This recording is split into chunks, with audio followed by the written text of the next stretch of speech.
Hello guys, ito kaganda dito sa accommodation namin kasi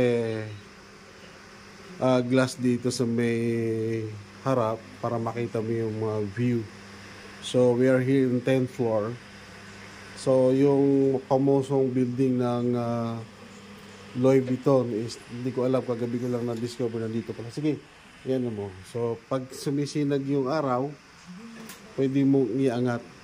Also that one cover.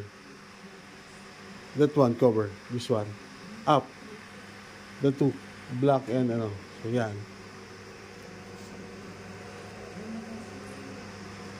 So ganito kaganda yung view dito sa accommodation namin ng 10th floor. So yan yung building na Louis Vuitton, no? Kita niyo yan, pamosong building yan. Sa gabi yan, yung video ko doon, nag-iiba ng kulay, para siyang ano,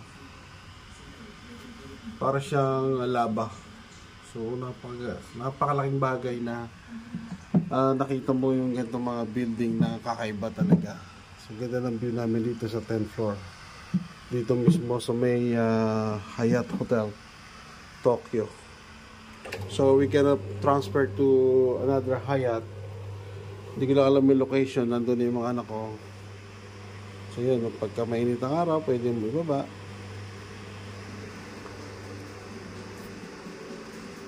Ganda ng ano, worth it naman yung ano, kung sakaling magbabayad ka, worth it naman lahat. Yung lahat automatic din yan, hindi mo na kailangan ng bubuhos ka ng tabo-tabo. Automatic na yan mga kapatid.